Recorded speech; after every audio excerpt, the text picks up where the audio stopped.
Hello, how are we doing today, reception? That's great. Today, what we're going to be doing is we're going to be in social studies under our theme One Community, One World.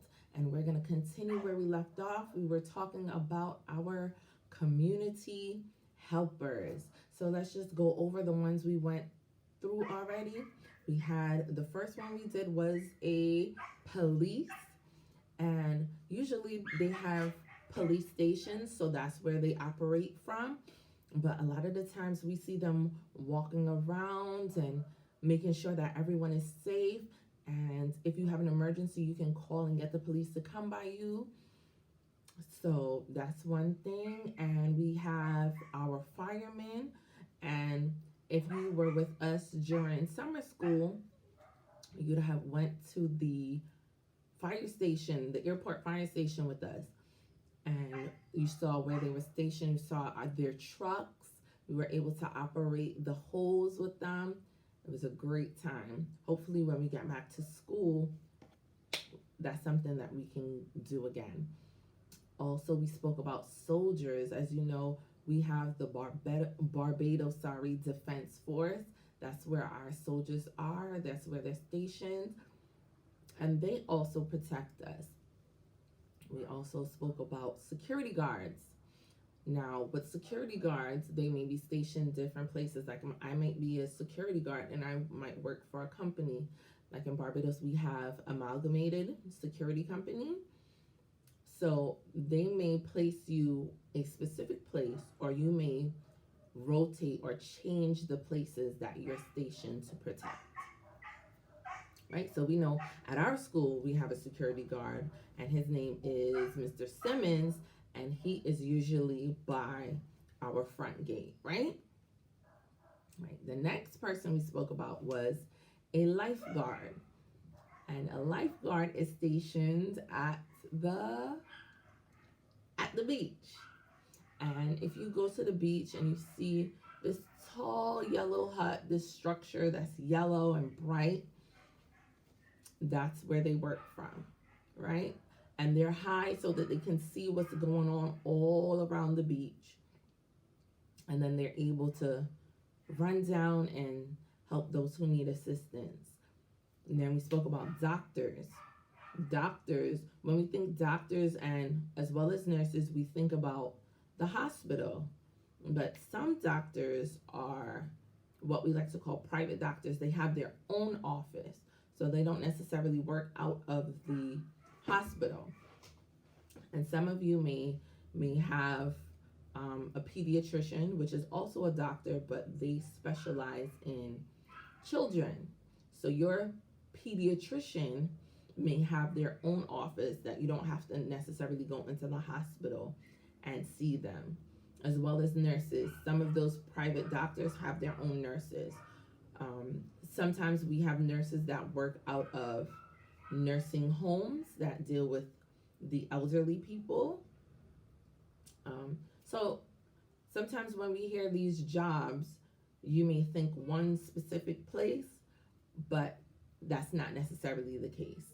They have police that are stationed in different places, and firemen that are at different places, and soldiers that are at different places doing things that you may not specifically think about for their job title, right? The next thing that I want to talk about is what I wanted to be when I grew up. So last time I told you to think about what you want to be when you grow up. So I just wanted to share with you. When I was about your age, I said to my parents that I wanted to be a doctor.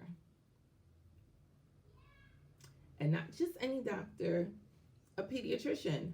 I wanted to be a children's doctor. And for a while I was saying that. I said I wanted to be a pediatrician, and I was like, yes, I want to go to school and I want to learn how to take care of little kids. And I remember seeing a little kid sick for the first time, and it hurt so much. It broke my heart. And I was like, I want to be able to make this child better, or make a child at this age better. But then as I grew up, I changed my mind. So I no longer wanted to be a doctor, and I wanted to be an artist. And that one I held on to for a long time, up to now. If you really know me, if you've been in my classroom, you know that I love art and I love drawing and making my own things.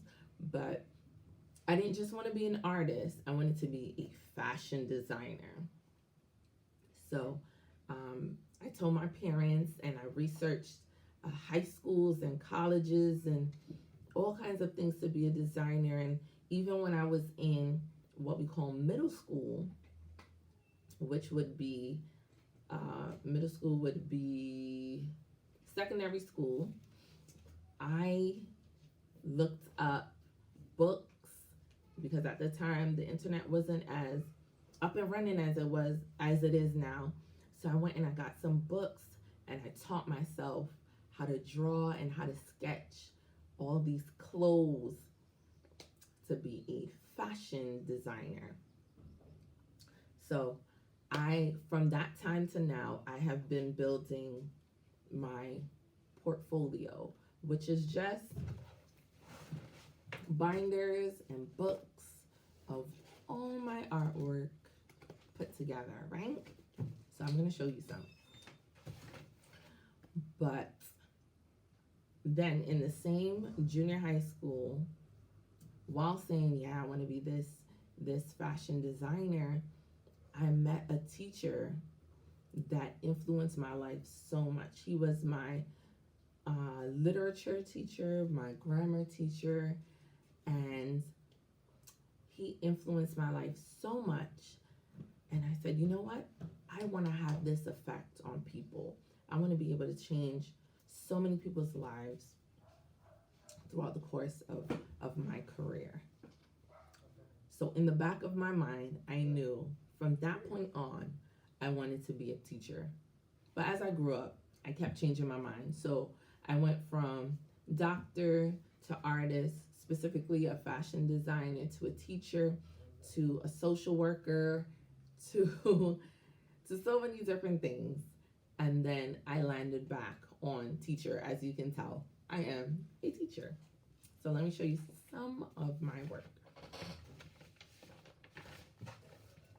So I drew this dress. I don't know if you can see it.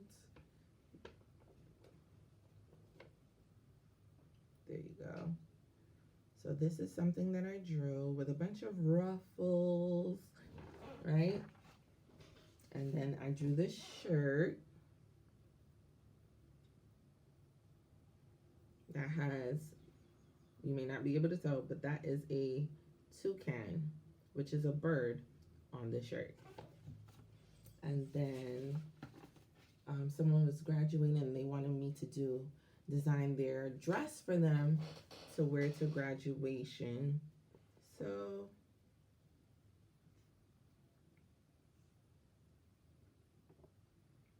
did that. And I might need to take this out.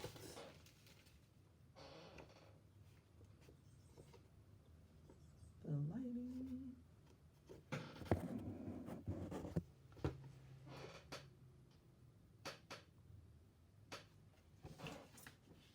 Let me flip it for you guys. There we go. So, and I have tons and tons of art. And I don't just do drawings of clothes, but yeah. There's so many different things that I do. Like someone asked me to do a label for seasoning for them. And obviously they're Bajan. So many different things. So I told you what I wanted to be when I grow up, but I am in love with what I do right now. I love being a teacher, but I want you to tell me what you want to be when you grow up. So here's the thing. We were supposed to have a day where everybody came to school dressed up as what they wanted to be when they grew up. What I would like you to do is, using the things that you have at home, dress up as who you would like to be when you grow up. Take a picture for me and write a sentence saying, when I grow up, I want to be a, and then you write what you want to be. Okay? So I'm going to type up the sentence for you guys so you can copy. When I grow up, I would like to be a, and you tell me whatever it is you want to be. But dress up, take a picture, and remember, you have no choice but to use what you have at home. Get creative. If it's a policeman and you don't have any attire, look for stuff to make your handcuffs or your baton or whatever it is, and a hat out of paper. Get creative. Parents, if your creative juices aren't flowing, go on Pinterest.com or just Google it, and it has great ideas for you to use the things that you have at home to create this look. So don't forget, think about what you want to be when you grow up, get dressed, take a picture, and send it back to your teacher. Okay? Have a great day. Have fun with this.